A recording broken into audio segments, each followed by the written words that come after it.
Itulah yang membuat saya 6 tahun bertahan di sini. Itu karena rasa kekeluargaannya sangat tinggi di sini.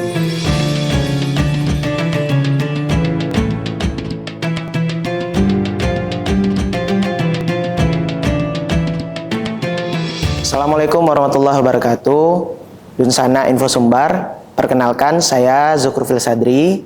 Saya merupakan Garin Masjid Al-Muhajirin Komplek Bonendah 2 Balai Baru. Saya berasal dari Kecamatan Batanggasan, Kabupaten Padang Pariaman.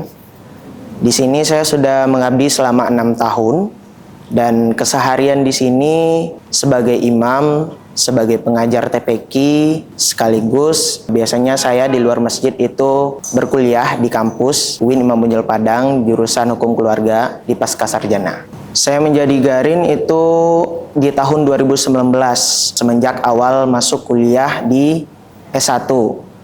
Nah, kenapa memutuskan untuk menjadi Garin?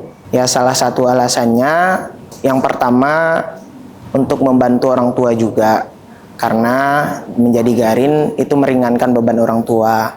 Yang kedua, sholat saya itu insya Allah kalau kita jadi Garin ya, itu terjaga. Karena sebagai alumni pondok, itu bebannya sangat berat sekali ketika berkuliah di Padang. Banyak teman-teman yang ngekos juga, itu biasanya kebanyakan lalai akan sholat. Nah, kalau kita jadi Garin, itu ada beban, ada tanggung jawab yang harus dipikul. Semenjak menjadi Garin, yang paling berubah bagi saya yaitu mengenai tanggung jawab sekaligus disiplin. Mungkin dulu karena kan dunia pondok itu bagi saya dulu biasanya kita santai-santai atau nggak ada tanggung jawab sama sekali. Semenjak jadi Garin, kita menjadi lebih bertanggung jawab terhadap kebersihan, terhadap pekerjaan yang kita lakukan di sini sebagai imam, sebagai pengajar. Itu biasanya kalau kita ketinggalan satu saja seperti mengajar, itu rasanya sedikit berat sekali meninggalkan anak-anak kita gitu. Pagi biasanya kami hari-hari itu sebelum subuh udah bangun. Kalau hari Sabtu kita biasanya subuh mubarakah. Nah, setelah subuh, untuk tahun ini saya karena di Pascasarjana itu kuliahnya hanya 2 kali dalam seminggu. Nah, setelah subuh biasanya saya olahraga kalau selain perkuliahan. Itu keliling-keliling komplek, lari pagi. Nah, setelah itu jam 10 atau jam 11 biasanya di luar saya ngajar tilawah di sekolah. Sorenya juga ngajar lagi, ngajar TPQ. Dan balik jam 6 ke sini imam maghrib, habis itu ngajar lagi di sini. Di masjid ini kegiatannya lumayan banyak. Yang pertama pastinya itu kegiatan belajar di TPQ. Itu anak-anak kita di komplek ini sekaligus di daerah perkampungan itu belajar Al-Quran di sini. Sekaligus hari Kamis biasanya karena saya ada kemampuan di bidang tilawah. Nah, saya juga ngajar tilawah di sini setiap hari Kamis. Biasanya itu bebas, baik anak-anak komplek, anak TPQ sini, boleh juga dari luar. Biasanya bulan Ramadan kita pesantren Ramadan itu melibatkan pemuda-pemudi di sini.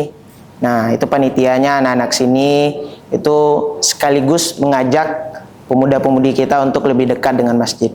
Sebenarnya kalau untuk jadi qori sendiri itu udah dibangun dari kecil karena orang tua dulu yang mengajarkan. Sebelum itu udah dibangun dari SD, SMP itu baru MTQ kabupaten. Nah, berjenjang MTQ kabupaten di SMP, waktu SMA itu baru mencoba MTQ provinsi, sampai sekarang sering ikut MTQ provinsi. Nah, di tahun 2024 kemarin alhamdulillah itu baru pertama kali mencoba MTQ nasional di Kalimantan Timur. Nah, itu semua mungkin ya karena udah dibangun dari kecil, latihan yang dibimbing sama orang tua, ya support dari orang tua, ngantar ke sana kemari untuk belajar tilawah, diantar ke tempat guru.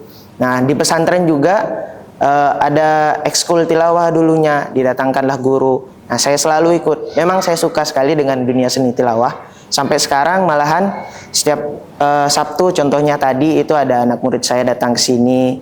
Nah, jauh-jauh. Tadi malam juga ada dari Padang Barat. Nah, beliau datang ke sini, disupport juga sama orang tuanya. Saya selalu bilang kalau mau belajar tilawah itu nggak cuman anak yang harus bisa, sekaligus orang tuanya harus support gitu, supaya bisa jadi qori nasional maupun internasional. Amin.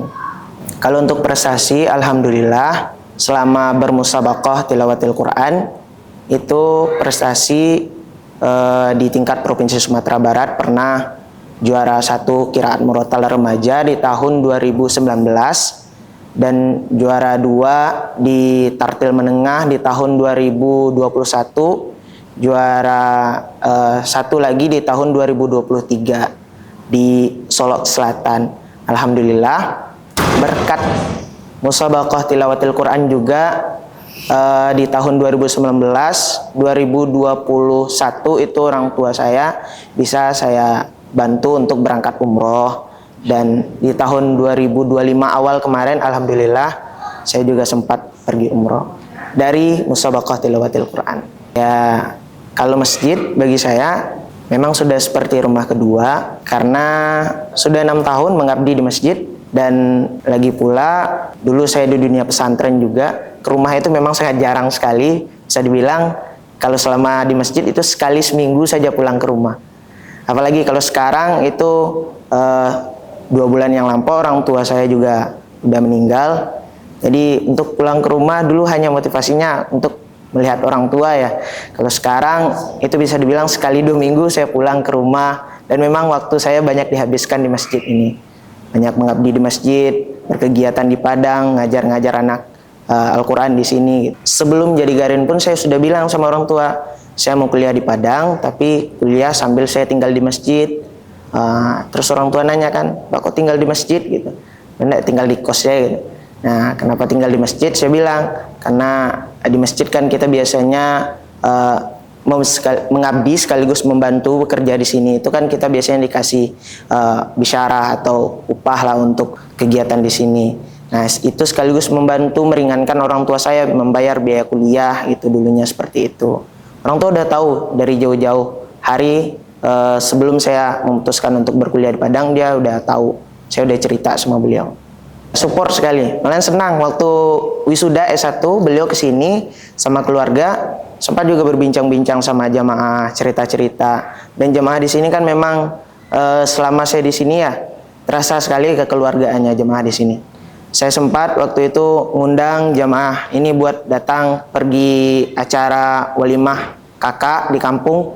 Itu hampir 1 mobil datang. Nah, kemarin juga pas orang tua meninggal, itu ada ketua masjid itu malam-malam itu kan orang tua malam itu meninggalnya sore, malam itu masih di rumah kan. Nah, mereka datang. Saya lihat itu bapak itu sambil kayak ngantuk gitu bawa mobil kan, dan memang tulus sekali warga di sini. Saya lihat memang sampai sekarang itulah yang membuat saya 6 tahun bertahan di sini, itu karena rasa kekeluargaannya sangat tinggi di sini. Malahan Garin yang satu lagi itu udah belasan tahun, 11 tahun kalau nggak salah abang itu udah sampai berkeluarga juga.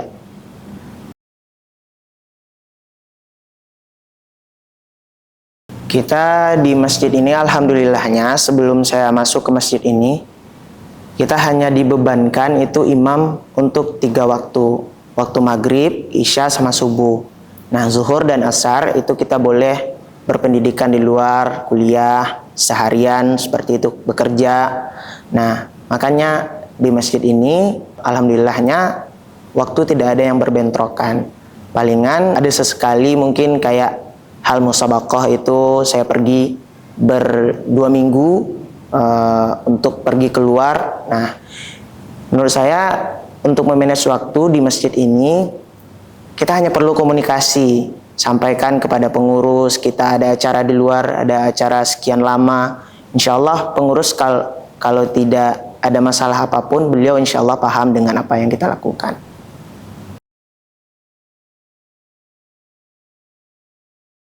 Masjid yang benar-benar hidup itu bukan hanya sekedar masjid yang penuh dengan hiasan, masjid yang kasnya banyak, tapi masjid yang ramah akan jamaahnya. Contoh, kita biasanya ada beberapa masjid yang siang dikunci atau malam-malam itu dikunci dengan alasan demikian lah. Kalau malam mungkin bisa menghindari maling atau apalah. Tapi kalau siang itu kadang ada masjid yang dikunci, itu sangat disayangkan sekali. Karena banyak orang yang bermusyafir itu mungkin bisa sholat di masjid. Dan itu salah satu manfaat dari masjid yang harus kita munculkan. Dan juga kita juga bisa membuat anak-anak nyaman di masjid. Kebanyakan kita itu terkadang memusuhi atau memarahi anak-anak kita yang datang ke masjid. Kalau bisa anak-anak kita ini memang dirangkul untuk pergi datang ke masjid. Nah, agar mereka nggak takut pergi ke masjid. Siapa lagi yang akan melestarikan masjid ini kan?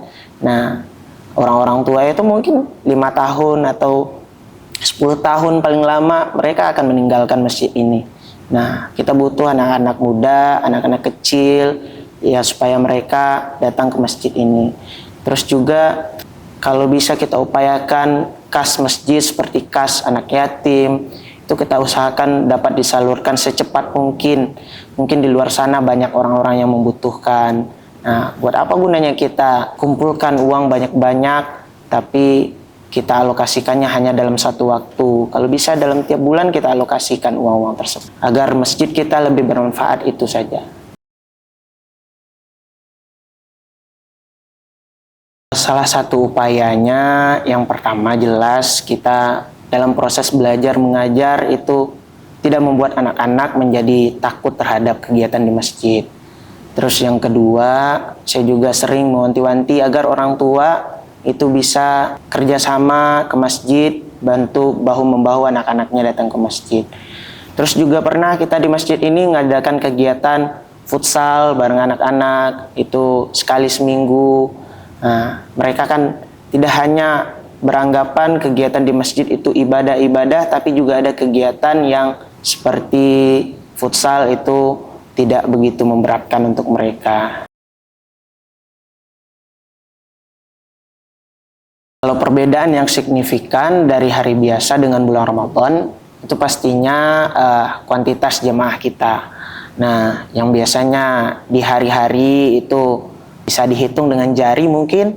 Nah, kalau di bulan Ramadan itu ramai dan anak-anak juga ada program pesantren Ramadan, makanya masjid tidak pernah kelihatan sepi, malahan bisa dibilang ramai sampai saf laki-laki ini bisa penuh. Terus hari-hari mungkin kita di masjid ini juga ada buka bersama, bapak-bapak biasanya dengan kami Garin itu biasanya mereka buka di sana di tempat yang sudah disediakan oleh pengurus. Nah, itu kegiatan kekeluargaan semakin terjalin lah antara jamaah dengan pengurus, dengan kami Garin, dan juga anak-anak yang ada di sini.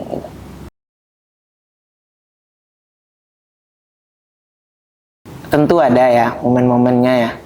Karena kita sedang puasa juga, terus juga tanggung jawab yang dipikul luar biasa banyak.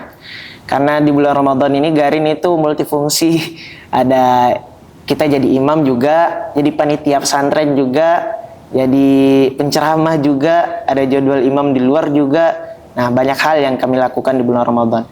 Tapi memang selama bulan Ramadan, saya tuh menikmati hal-hal demikian gitu. Malahan merindukan hal-hal seperti itu. Nah, jadi panitia pesantren itu kami nggak pernah yang namanya ngeluh, malahan kami menikmati hal-hal seperti itu. Walaupun terkesan itu memang sepertinya melelahkan dan secara fisik memang luar biasa menguras tenaga kami gitu.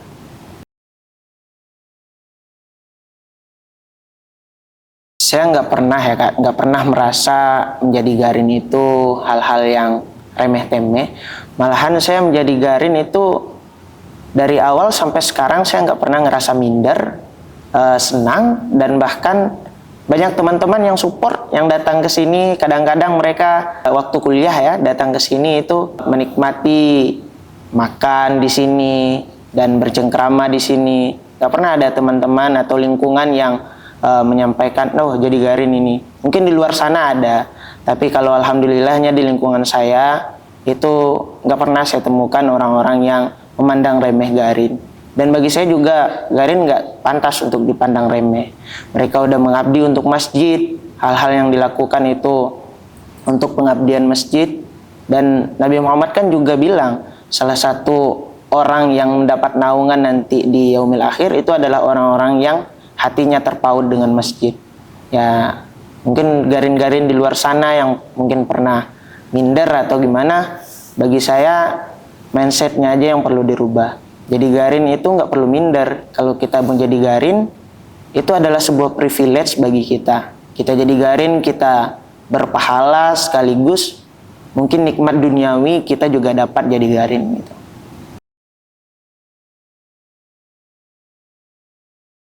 Alasan pertama kenapa saya jadi Garin itu kan karena untuk menjaga kewajiban-kewajiban saya. Salah satunya sholat. Bagi saya yang muda ini gitu kan, sholat itu hal-hal yang ya mungkin di luar sana juga banyak yang muda-muda yang menganggap sholat itu adalah hal yang berat, dan itu juga dibilang kan di dalam Al-Quran bahwasanya sholat itu memang berat. Nah makanya saya sampai sekarang itu bertahan di masjid ini untuk kepentingan pribadi, tentunya untuk menjaga ibadah saya agar tetap bertanggung jawab dengan sholat. Nah yang kedua, kenapa sampai sekarang masih di masjid? Ya karena sampai sekarang kan saya masih dalam perkuliahan S2. Untuk itu saya kira belum tepat waktunya untuk meninggalkan masjid. Dan untuk meninggalkan masjid pun saya kira nggak bakal kita tinggalkan. Tapi mungkin untuk menjadi Garin, mungkin suatu saat apabila saya bekerja di luar atau gimana nantinya masa depan kan kita tidak ada yang tahu, mungkin bisa menjadi opsi bentuk saya gitu. Untuk sampai sekarang mungkin saya masih stay di sini, masih jadi Garin, masih jadi imam di sini.